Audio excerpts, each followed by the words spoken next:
Page number 243. Of the world were men of action, that is, struggle. They worked hard day and night and achieved their goal. Mane manzil maqsood. Quaid-e-Azam Muhammad Ali Jinnah struggled day and night to get Pakistan. He fought the British and the Hindus boldly and was successful in achieving Pakistan.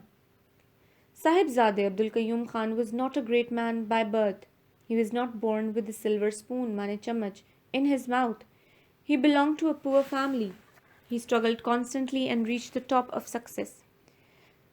He became the premier, mane Wazir-e-Ala of NWFP. 3. Hardships in struggle. There are so many hardships in struggle. We should not be afraid of hardships, mane mushkilat.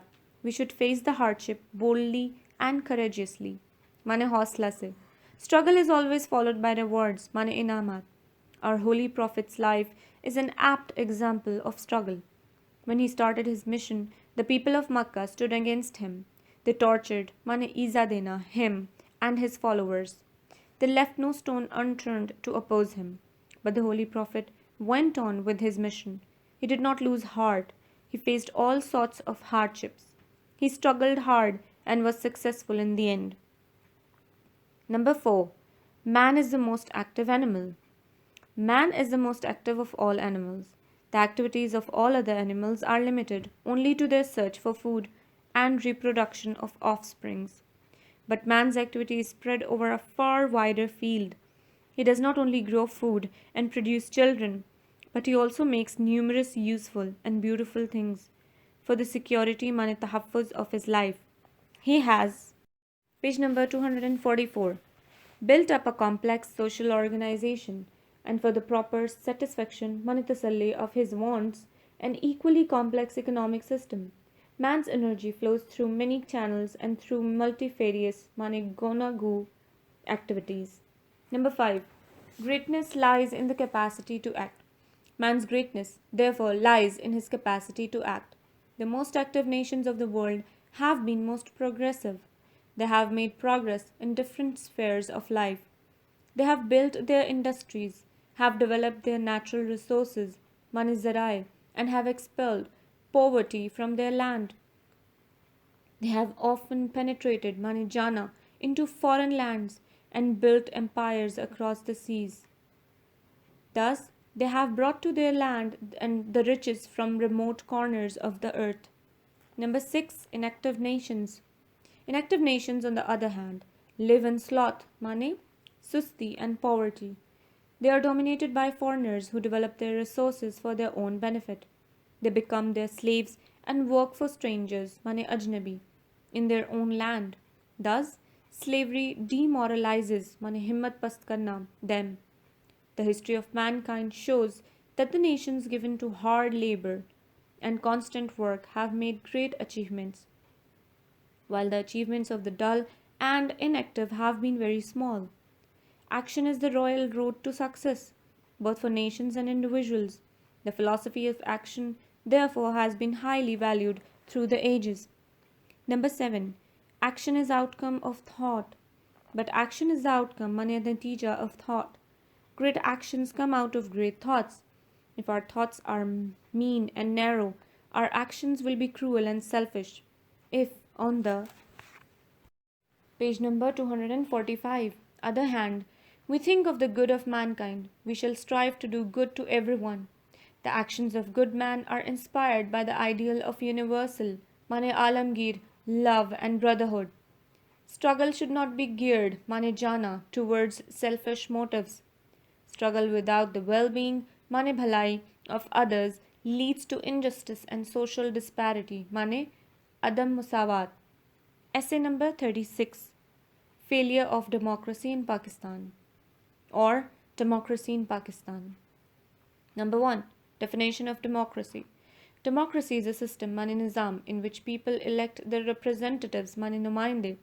The representatives of the people form the government and the opposition. The representatives of the people sit in assemblies and make laws for the country. There are a number of political parties in democracy. Abraham Lincoln has defined democracy as government of the people, by the people, and for the people. Number 2. Election in democracy. There are general elections in democracy from time to time. The people can easily change their rulers by electing new representatives. Number 3. Better system of government.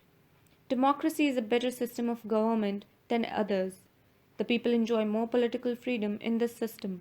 They can criticize mani tanqeed karna, the government, and change it. The radio, television, and the newspapers are quite free. Persons of all parties can express their ideas through them. Page number 246. Number 4. Condition for the success of democracy. Democracy in any country can succeed only on some conditions. First of all, the people in general should be properly educated, mane talim yafta. Rightly educated people can understand the policies of political parties and vote wisely in elections. They can elect suitable mane mawzu candidates for assemblies. Secondly, the people in general should be prosperous, mane khushhal. Then their votes cannot be purchased. Thirdly, the people should enjoy the basic freedoms. Equality before law is the most important principle of democracy. Number 5. Democracy in Pakistan. The people of Pakistan are unlucky, mane badkismat, in this field. They want democracy but could not have it in the real sense. Elections are essential part of democracy, but they are not held in Pakistan continuously, mane mutawatir. Sometimes they are delayed and sometimes postponed, mane multavi karna. Martial law in the history of Pakistan has destroyed the country. They had so severely, mane shadid, suffered under various, mane mukhtalif, martial laws that they failed to know which is the worst. In democracy, they find no law and order. They face corruption, mane badunwani, high rates of articles and unemployment, mane berozgari. Virtually, mane dar hakikat, they enjoy no civil rights under either of them. Number 6. Causes of failure of democracy. There are many causes of failure of democracy in Pakistan. Some of them are given as under. A. Illiteracy. Majority of the people in Pakistan are illiterate, mane jahil. They are not properly educated. They do not know the. Page number 247. Value of vote. They are unable, mane naqabil, to understand, mane samajna, the policies of the political parties. They are unaware, mane nawaqif, of their rights. B. Poverty. Majority of the people of Pakistan is poor. They hardly have the both hands meet. They remain busy in earning their livelihood, mane rozi. They do not think about vote, election, and the law. Sometimes they sell their vote, which results in the election of unsuitable candidate. C. Lack of political education. Democracy did not take roots in Pakistan due to lack of political education. We find feudal lords, bureaucrats, and capitalists as political leaders in Pakistan. If a man dies, his son becomes the leader. There is no leader from the middle or poor class. D. Absence of democratic political process. The absence of democratic political process is another reason for the failure of democracy in Pakistan. There is no democracy within the political parties. There is no enrollment.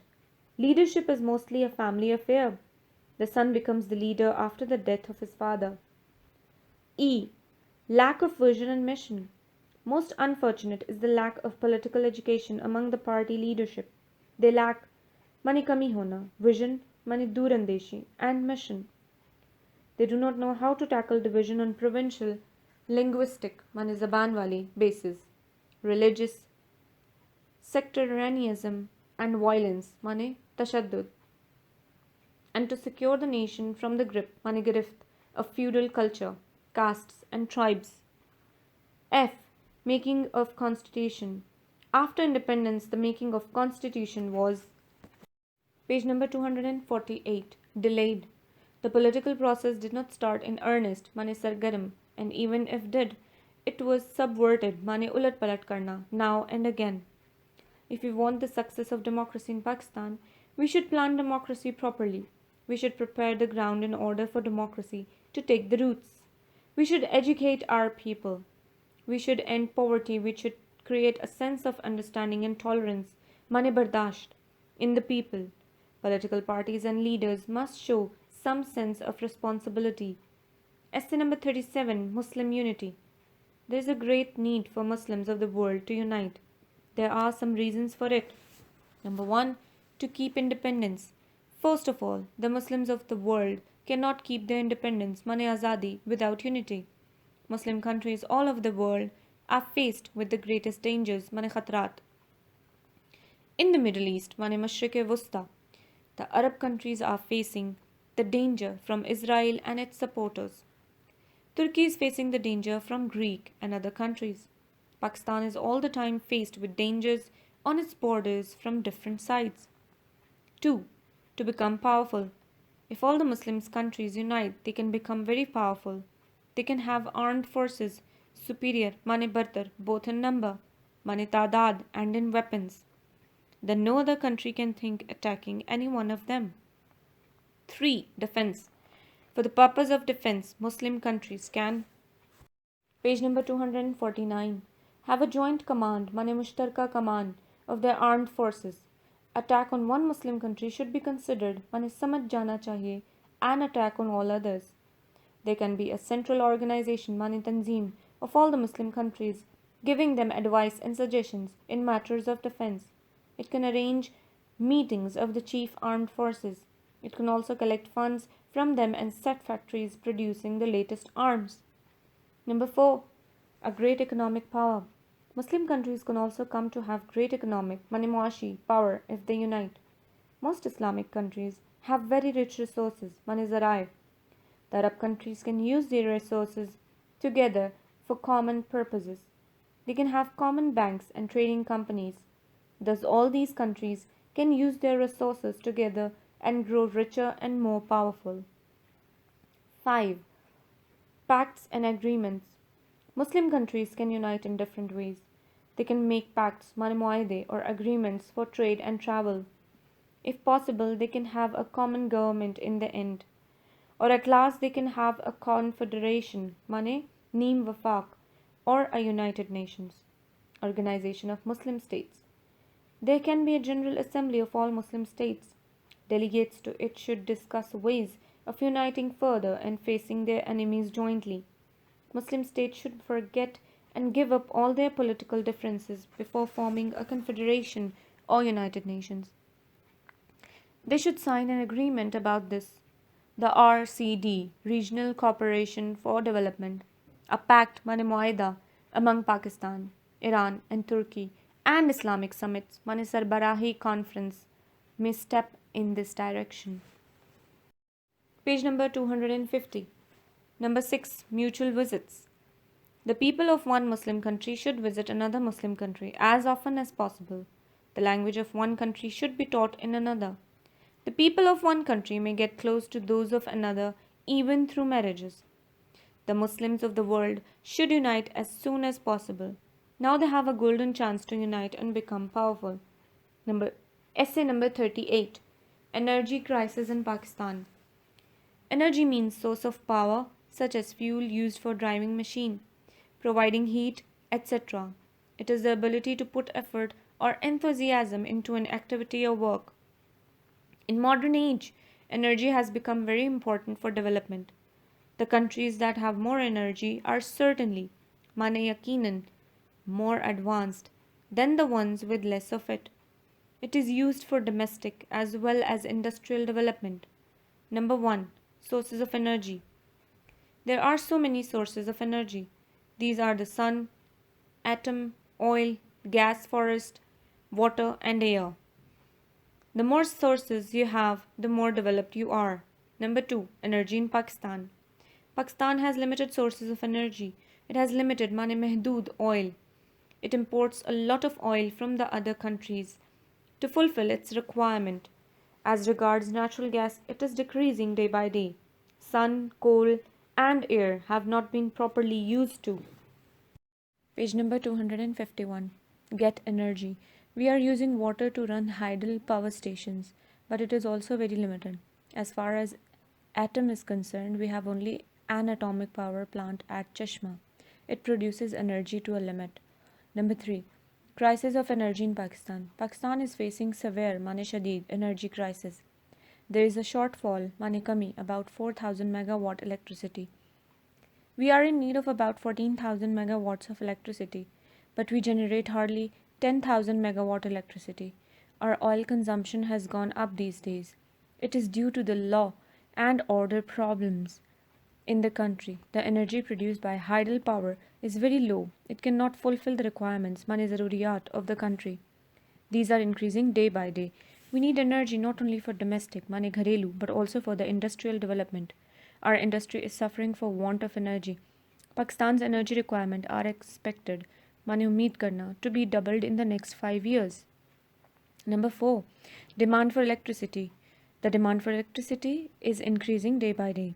It has revolutionized mane inqalab barpa karna, our domestic life. We have electric fans, air conditioners, refrigerators, bulbs, washing machine, electric toaster, cooking range, microwave, radio, TV, VCR, video games, and electric shaver, etc. All these are run by electricity. On the other hand, all our industry depends on electricity. Pakistan may plunge into energy crisis due to rising demand of electricity. Page number 252. Number 5. Load shedding. Load shedding is a rule of the day in Pakistan. In cities, the duration, mani dorania, of load shedding is 4 to 6 hours in a day and night. In villages, its duration is from 12 to 16 hours in a day and night.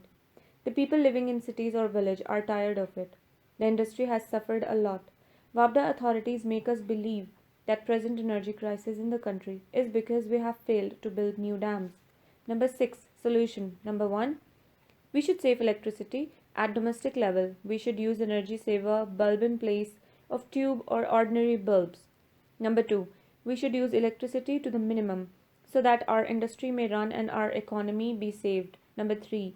We should jump in electricity generation mane paidawar to revert load shedding in future. Number 4. We should use coal for power generation as it is used around the world in a large scale. Number 5. We should use windmills to get electricity.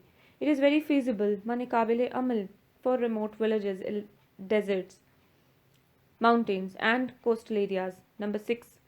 We should use nuclear plants to get electricity. Number 7. We should also use solar energy. Number 8. New dams should be built to get hydel power. In short, Pakistan needs to explore mani daryaft karna all the possibilities of generating more electricity to save her economy.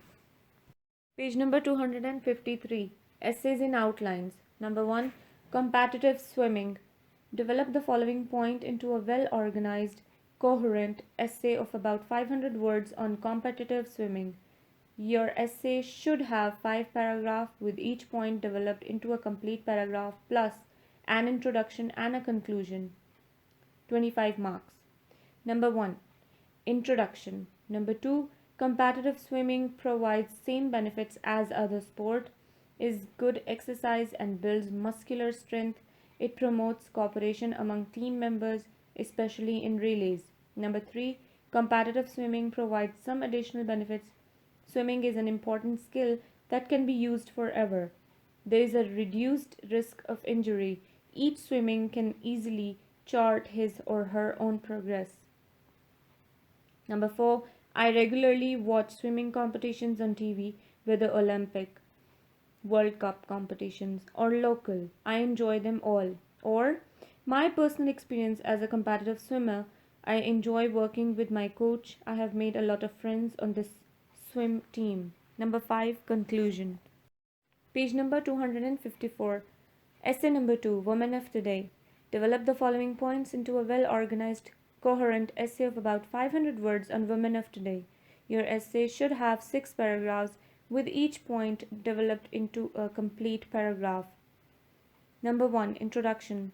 Lives of women in my country have changed. In the past, viewed inferior, little economic value, considered faithful housewives only. A total change has occurred. Number 2. Equal opportunities in education and jobs. Their potential recognized. Women have convinced men they are equal partners, occupy important positions, make important decisions within family and outside. Number 3. The term housewife is obsolete today, now called housemakers when they do not work, look after the needs of their husbands, children, prepare children for the world through positive teaching and modulating their character. Number 4. However, still considered the weaker sex due to physical and emotional fragility, not mental, vulnerable, easily moved to tears, not suited for rough jobs, society aware of this, women not seen in very tough jobs. Number 5. Lives of women can be improved further in Pakistan. Sacrifice should not be expected of them only. Women often leave jobs for the homemaking. Men should take part within the home also. More men are realizing this now. Page number 255. Number 6. Conclusion. Women being treated fairly, unfairly by society. Increase in education is changing perception about women. Their roles have been redefined, etc. Essay number 3. Our culture. Develop the following points into a well organized, coherent essay of about 500 words on our culture. 3 objects that symbolize our culture. Your essay should have 5 paragraphs, with each point developed into a complete paragraph plus a conclusion. Number 1. Introduction. What is culture? Define culture. Culture as collection of many symbolic objects, things, values, beliefs, customs, traditions, festivals, foods. Describe 3 objects that symbolize our culture. Explain why you selected these 3 specific things and not other. Number 2. The first object that symbolizes our culture. Who does it symbolize our culture? Give detailed description. Number 3. The second object that symbolizes our culture. How does it symbolize our culture? Give detailed description. Number 4. The third object that symbolizes our culture. How does it symbolize our culture? Give detailed description. Number 5. Conclusion. Discuss the significance of your chosen 3 objects and how they make our culture different from other cultures. Page number 256. Essay number 4. A rolling stone gathers no moss. Develop the following points into well-organized, coherent essay of about 500 words on A rolling stone gathers no moss. Your essay should have 5 paragraphs, with each point developed into a complete paragraph. Number 1. Definition of the proverb. Who is a rolling stone and what is meant by gathering moss? Number 2. Men who constantly change their business do not succeed. Success requires single-mindedness and hard work. Number 3. Men who are always throwing one job for another fail. To go higher in one's job requires that one sticks to that job. Men who change their jobs often remain at the lowest rung of the ladder. Number 4. This is also true of students. Students must stick to one subject to become scholars. A student who keeps on changing his subjects will become a jack of all subjects but master of none. Number 5. But there are exceptions. Adventurers, explorers, travelers, and discoverers are restless people. They gather no moss for themselves. They gather it for the world in the shape of new knowledge. Essay number 5. Women of Today. Develop the following points into a well-organized, coherent essay of about 500 words on women of today. Page number 257. Your essay should have 5 paragraphs, with each point developed into a complete paragraph plus a conclusion. Number 1. Introduction. Lives of women in my country have changed. In the past, viewed inferior, little economic value, considered faithful housewives only, a total change has occurred. Number 2. Equal opportunities in education and jobs. Their potential recognized. Women have convinced men they are equal partners. Perception about women's worth has changed. Occupy important positions. Make important decisions within family and outside. Number 3. The term housewife is obsolete today. Now called housemakers when they do not work. Look after the needs of the husbands, children, prepare children for the world through positive teaching and modulating their character. Number 4. However, still considered the weaker sex due to physical and emotional fragility, not mental, vulnerable, easily moved to tears, not suited for rough jobs, society aware of this, women not seen in very tough jobs. Number 5. Lives of women can be improved further in Pakistan. Sacrifice should not be expected of them only. Women often leave jobs for the homemaking. Men should take part within the home also. More men are realizing this now. Conclusion. women being treated fairly, unfairly by society, increase in education is changing perception about women, their roles have been redefined, etc. Page number 258, essay number 6, Science is a Curse. Develop the following points into a well organized, coherent essay of about 500 words on Science is a Curse. Your essay should have 7 paragraphs, with each point developed into a complete paragraph. Number 1. Science in the service of man. Present day comforts are due to science. It has invented great many wonderful things such as TV, computer, mobile phones, means of travel, money, vehicles, and aeroplanes, electronic gadgets, etc. Elaborate. Number 2. Similarly, it has improved health facilities. Medical science is advancing by leaps and bounds, facilitating agriculture, education, etc. Elaborate. 3. Science has brought about industrial revolution, heavy industries, machines, improved standard of living, mass production of things have brought prices down. All kinds of household items readily available. Elaborate. Number 4. On the other hand, science has brought destruction also. Horrible weapons of war and destruction of Hiroshima and Nagasaki are examples. Elaborate. Number 5. Moreover, scientific advancement has been the cause of pollution. Earth pollution, air pollution, and water pollution are global problems. Heavy use of oil, gas, and coal had damaged the atmosphere's protecting layer called the ozone layer. New diseases, industrial, page number 259, and chemical wastes endangering marine life. Elaborate. Number 6. Science is the cause of many social problems also. Man in quest of money, moral values are abandoned. Man attending only to his material needs and has forgotten spiritual needs. Elaborate. Number 7. The world is heading towards destruction. Modern weapon can destroy the world in minutes. So is science a curse or a blessing? Elaborate. Page number 260. Question number 3, 15 marks. Textual comprehension. Page number 261. Chapter number 3, Textual Comprehension. East and West. हिदायत. Number 1. दी हुई इबारत को गौर से पढ़ें, फिर सवालात के जवाब लिखें. नंबर 2. सवालात का जवाब देते वक्त इबारत के निकात में अपनी कोई बात शामिल ना करें. नंबर 3. सवालात के मुकम्मल जवाब देने की कोशिश करें. नंबर 4. जहाँ कहीं आप अपने अल्फाज इस्तेमाल कर सकें वहाँ इनका इस्तेमाल करें, वरना इबारत के अल्फाज का मुख्तसर तौर पर इस्तेमाल ठीक है. Number 1. Comprehension. Number 1. Comprehension means the understanding of something. Number 2. Questions are given at the end of a passage which you have to answer. Number 3. Read the passage carefully and then answer the questions. Number 4. Do not add anything to the point of the passage while giving the answers. Number 5.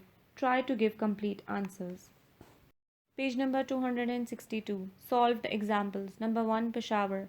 Passage number 1. Read the following passage and answer the questions given at the end.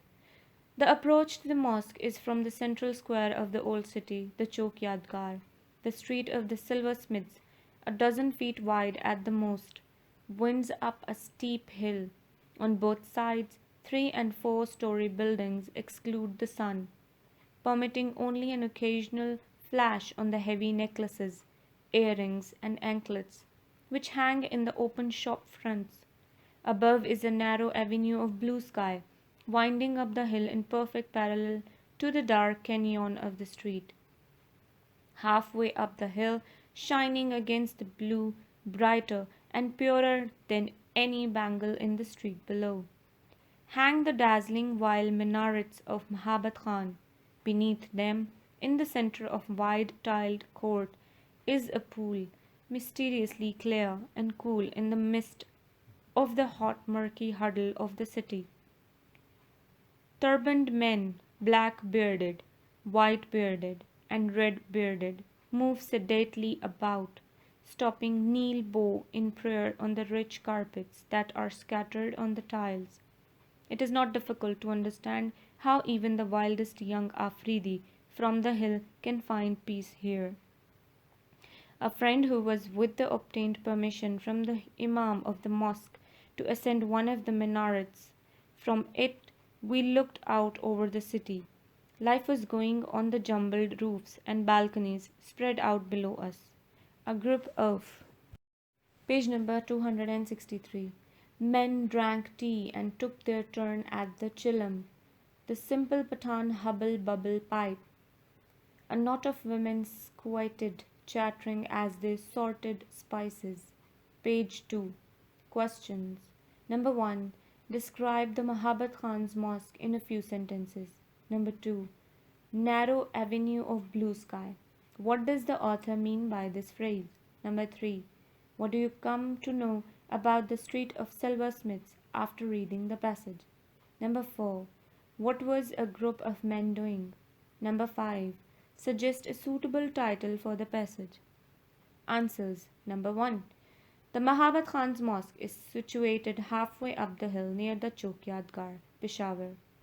The street of silversmith provides an approach to it.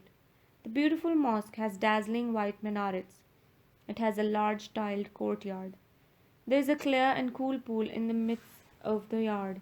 The people of Peshawar and the nearby areas come to pray here. Number 2.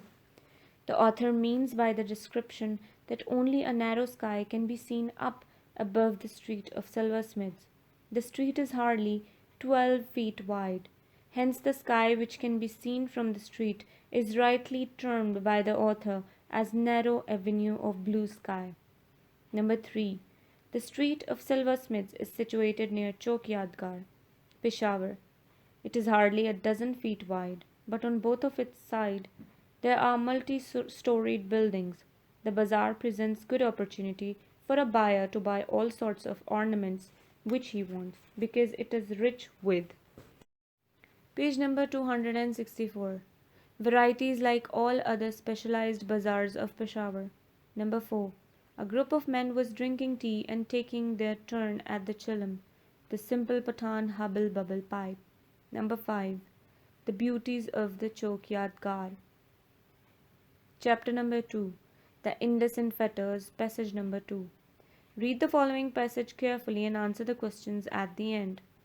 The Indus has two fetters, Attock and Kalabagh. At Attock, his widespread waters are suddenly confined. At Kalabagh, they are suddenly released, to spread themselves again, this time, miles wide down all the length of Sindh. Today I was bound for the Indus rail and road bridge at Khushalgarh, part way down the great river's constricted track. But were we going to come out alive from the first stage of this onward journey from the pass? Corkscrew? The word is quite inadequate. The nearest that I can come to describing this hair-raising descent is to compare it with the road round the Sorrento Peninsula, south of Naples. If you have ever ventured into that Italian death trap, you will have some notion of the descent from Kohart Pass to Kohart town. The mountain runs down to the plain in a series of giant steps, and the road, at its critical point, clambers round three sides of one of these. To hold the road at this point, one's car must have a lizard's feet. Well, we are down, through the cantonment, and past the new government college, heading east. The plain ends, the field die away, and we are dodging through a Page number 265. Stormy sea of chocolate-colored rocks and reefs. Thank heaven they have been frozen into stone, otherwise they would surely have engulfed us. How even deftly the threatened road might turn and twist. It is this tormented landscape that hems Father Indus in, a giant stream imprisoned between the waves of gigantic petrified ocean. Page 11, 12. Questions. Number 1. What are two fetters of the Indus? Why does the writer name them as such? Number 2. For which place was the writer bound and how did he feel about it? Number 3. What does the writer mean by word corkscrew? To which place does he apply this word? Number 4. What did the writer see past the new government college? Number 5. Suggest a suitable title for the passage. Answers. Number 1. Attock and Kalabagh are the two fetters of the river Indus. By the word fetters, the writer means that the river narrows down its path at Attock due to surrounding hills. It follows in the same way till Kalabagh, where it is released. Then the water flows freely down into the sandy plain. Number 2. The writer was bound for the Indus Railroad Bridge of Khoshalgarh, where from he saw the beautiful scene of the surroundings. He felt very much surprised to see the strange descent from Kohat Pass to Kohat Cantonment. Number 3. Corkscrew means screwing the cork, a way which goes round and round. Here the writer uses this word to page number 266. Mention the way that comes down from the Kohat Pass to Kohat Cantonment. This word shows the dangerous turns of the rocky way to Kohat, which very much resembles the dangerous round the Sorrento Peninsula, south of Naples in Italy. Number 4. The writer saw that the plains and field had ended. There were rocks of chocolate color which looked like a stormy sea. Number 5. The dangers of mountain roads. Chapter number 3. A tell like Jericho. Passage number 3. Read the following passage and answer the questions given at the end. Some 1500 years have passed since the mound at Charsadda ceased to grow. Probably it never recovered from being sacked by the Huns in the 5th or 6th century of Christian era. But the later deposits of civilization that are missing at Charsadda are present in the fort of Shapkadar, which I visited this morning. Here the upper story is Victorian British. The lower story is early 19th century Sikh, and the hill on which the Sikh invaders planted their stronghold might contain layers coeval with the latest at Charsadda. Today the fort at Shapkadar, garrisoned by the Pakistan Army's Frontiers Force, Sikhs and British in their turn have come and gone, and the monuments of their fleeting occupation testify to the transitoriness of human efforts and achievements, yet some human achievements do endure. Travel on eastwards from अजीज़ तलबा, ये audio recording आपके लिए humanitarian development organisation Abbottabad के ज़रिए एहतमाम की गई।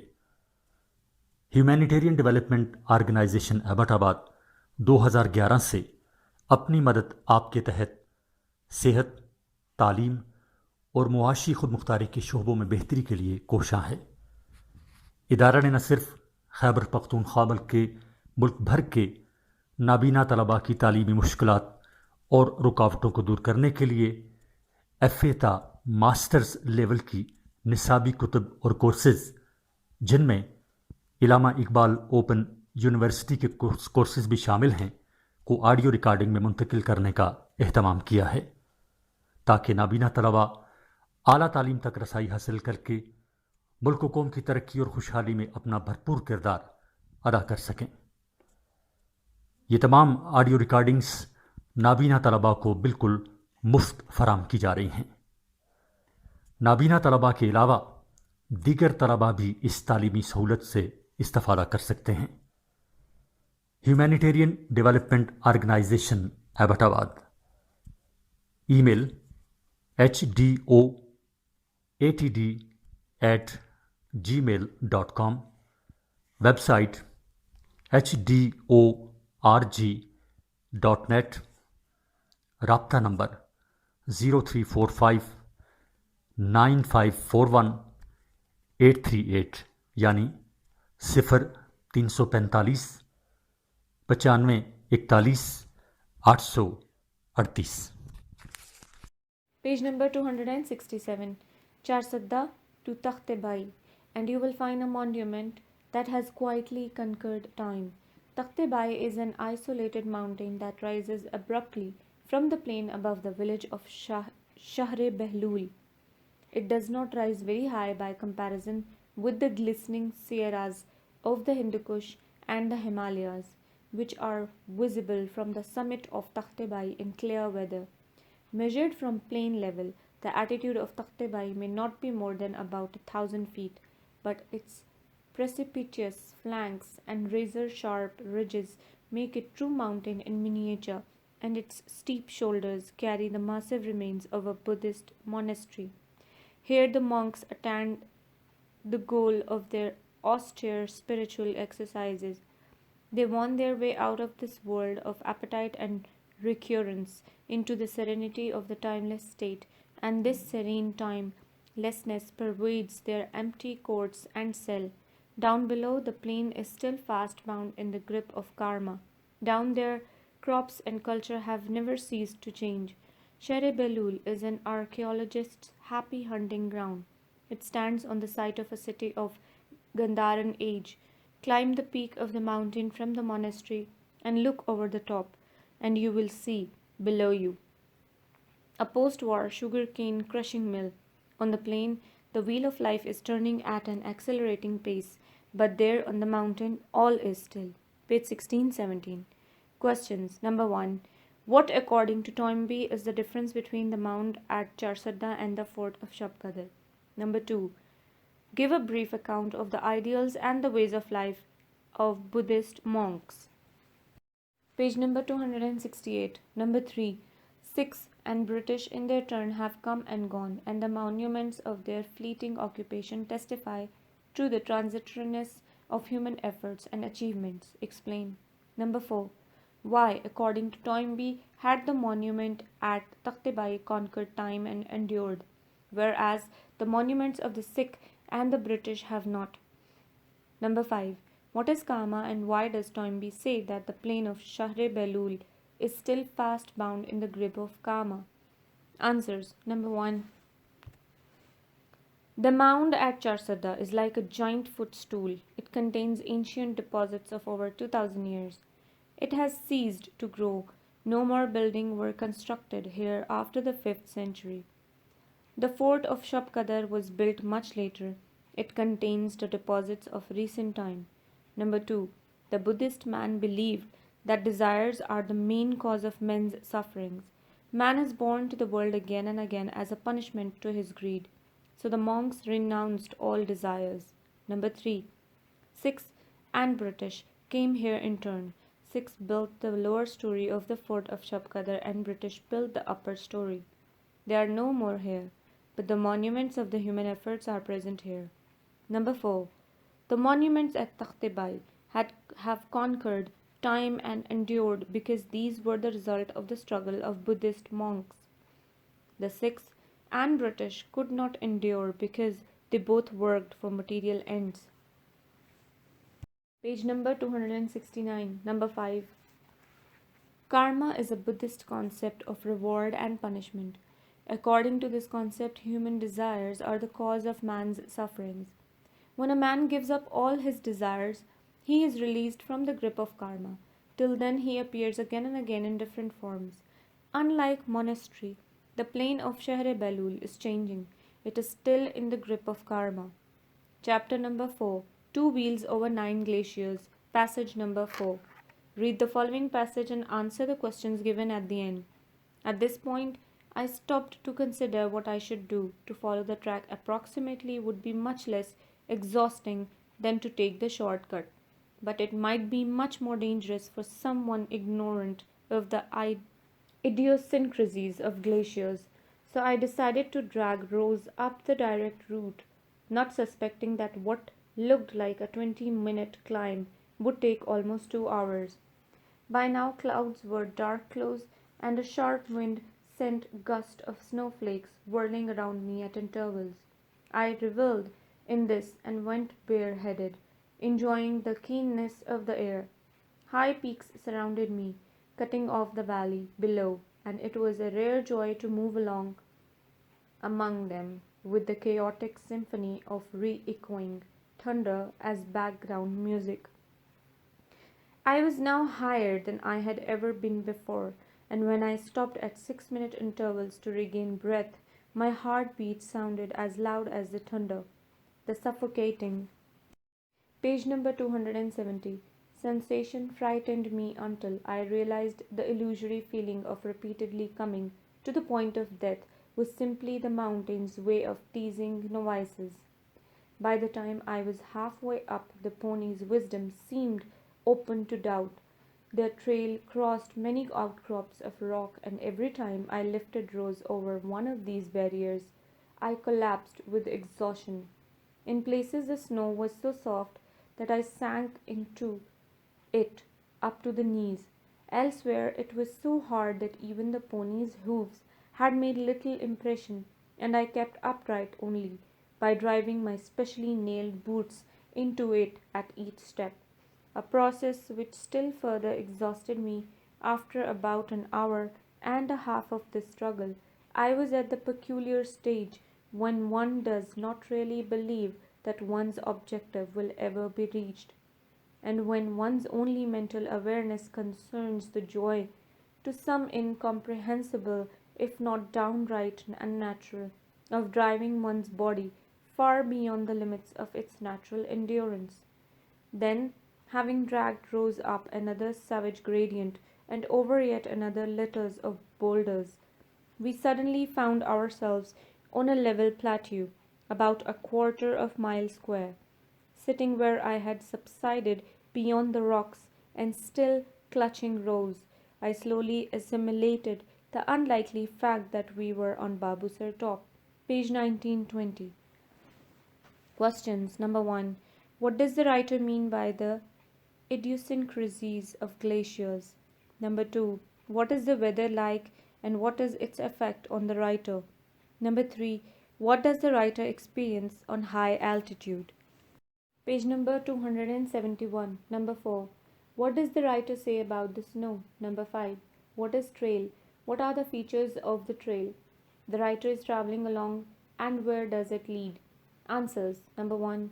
The writer pointed out that she had no idea when the glacier might begin to slide downwards, so she had no way to find out whether it was safe to pass in front of the glacier or not. Number 2. The weather was very cold, a sharp wind was blowing, and snowflakes were flying around her. She enjoyed the cold weather and walked bareheaded. Number 3. The writer felt out of breath at now and then. Her heartbeats were loud and she felt as if she was on the point of death. Number 4. The writer says that the snow was very soft at some places and she sank into it up to the knees. It was too hard at other places. She kept upright by driving her nailed boots in it. Number 5. A trail is a series of marks, footsteps, etc. of a traveler.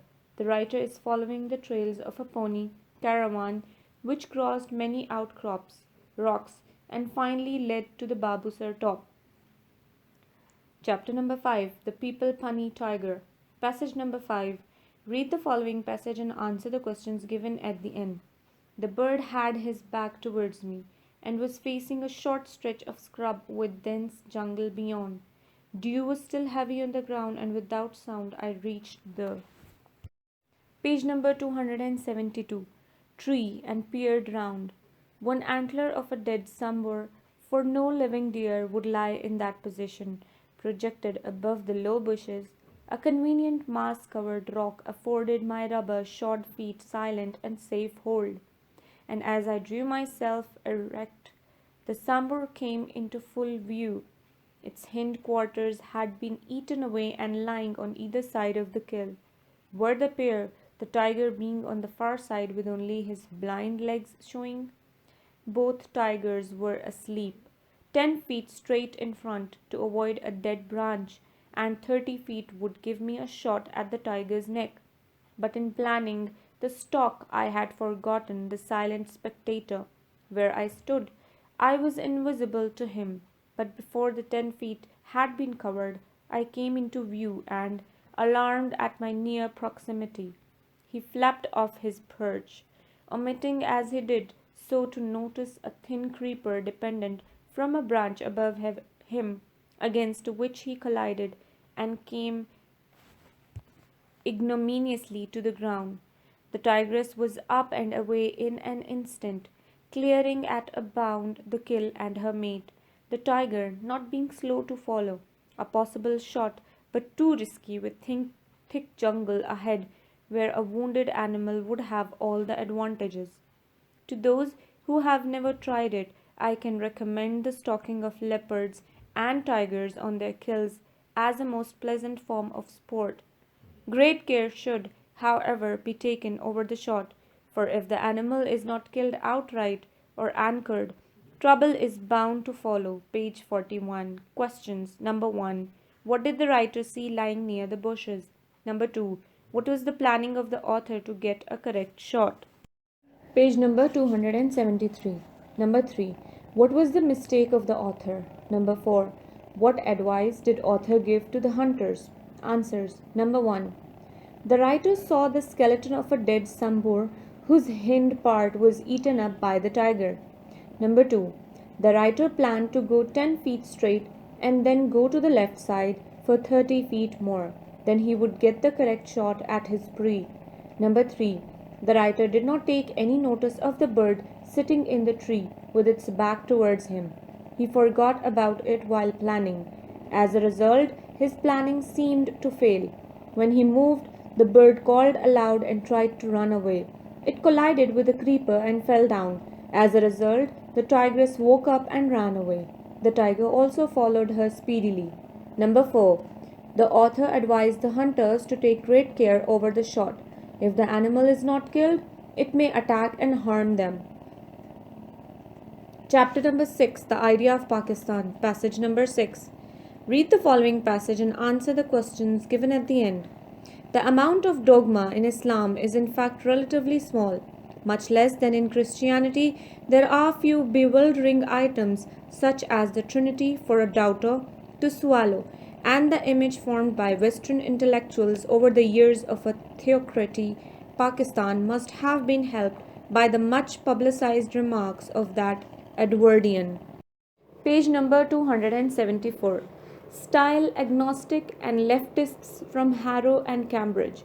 The Prime Minister of India, who happens also to be a Hindu and Brahmin, for the links between the Indian Congress Party and the British leftists have been intimate for more than 40 years, at times greatly to the former's advantage.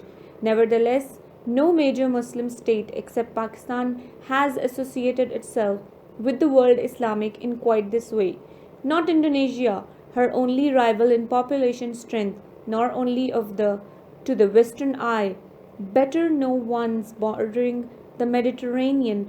Turkey, indeed, Pakistan military ally, has taken precisely the opposite path, putting Islam under vigorous duress through Ataturk's reforms, abolishing the caliphate, excluding theologians from participation in politics, banning many things characteristic of the traditional Muslim way of life, such as the Arabic script, parda for women, and public use by men of brimless head gear, such as the fez, a necessity when at prayer, and unequivocally declaring herself as a secular state of Western type.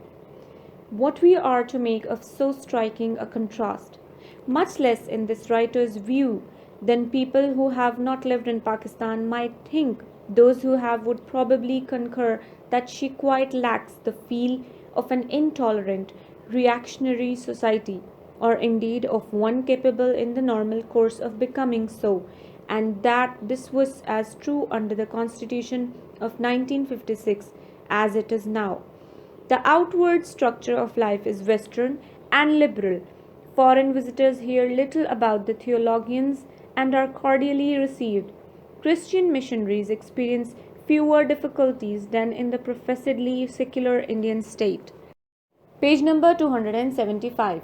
Another striking point which should allay the Western intelligentsia's misgivings is that the Pakistan concept throughout its evolution has in fact been modernist not only in general spirit but in leadership. The foremost man in the Muslim revival during the 70 years or so before the new state was born, Sir Syed Ahmad Khan, Syed Amir Ali, Sir Muhammad Iqbal, were all reformers, persons unorthodox in outlook, disapproved of theologians. Iqbal, who died as recently as 1938, was a particularly adventurous thinker. All of them wanted change, worked actively for the overthrow of things outmoded within the Muslim faith, and social structure, were enthusiasts for integrating the community's thought with the latest scientific knowledge. On the other hand, the theologians of or mullahs, whom European and American in general assume encouraged the concept, actually opposed it almost to a man, not merely because those who advocated it were reformers, but on the broader ground of principle that it was nationalist, and nationalism, by implying fragmentation of the Muslim world into separate states, runs counter to Islamic theory. Indeed, we may find in Pakistan, when experienced enough to know where to look for it, a strange and for the connoisseur fascinating barrier between her professional theologians and her westernized upper middle classes, such as probably no other underdeveloped Asian or African country can offer. It consists not so much nowadays of lack of mutual sympathy between these groups as of an often total incapacity for a meeting of differently educated minds. This anomaly, a byproduct of scholastic events in the later page number 276, 19th century, explains much of the otherwise unpredictable quality of Pakistani nation life, which so baffles many Occidental observers. Page 62-64. Questions. Number 1. What is theocracy? Is Pakistan a theocratic state? Number 2. Write a brief paragraph on Ataturk's religious and social reforms. Number 3. Is the Pakistan society intolerant and reactionary? What is the author's view? What is your view? Number 4. What does Lance Stephens say about the religious views and general outlook of the leaders of Muslim revival in South Asia? Number 5. How did the Muslim theologians react to demand for Pakistan? Answers. Number 1. The term theocracy refers to a state based on narrow-minded religious attitudes. Pakistan is not a theocratic state. Number 2. Ataturk prohibited theologians from taking part in politics. He banned the use of cap fez for men and parda for women. He abolished caliphate. He replaced the Arabic script to Roman script. He declared Turkey to be secular state. Number 3. Pakistan society is not intolerant and reactionary. It has sound views. It is divided into two classes, the upper middle class and the masses. The upper middle class is Western in thinking, while the masses are religious minded. Number 4. Ian Stephens says that most of the leaders of the Muslim revival in South Asia were modernist in their outlook. They all were reformers and worked actively to page number 277. Bring changes in the society and political life of the people. Number 5. The Muslim theologians opposed the demand for Pakistan. They thought that the demand for Pakistan was against Islamic thinking as it divided Muslims on the basis of geography.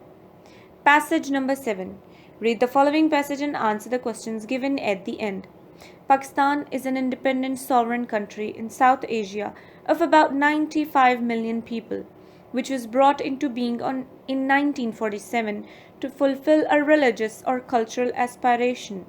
The idea was to provide a homeland for the Indian subcontinent's Muslims, or most of them, a place where, after the British imperial power had gone, they could freely develop their way of life in an Islamic environment apart from the Hindus, who outnumbered them by about 3-1. So, Pakistan, in a sense, is a very extraordinary country, a fact which gets less attention in the West than it deserves. Few others in the modern world can be said to have been created to embody a belief or doctrine or theory to owe their existence to what some would call, depending on how the world is defined, an ideology. Hindus, of course, fully understand why they fear Islam, despite their huge numerical preponderance on subcontinent. Its believers, arriving by sea and then by land, began to inflict a catastrophic series of defeats on their gifted forebears as long ago as AD 711, when a general of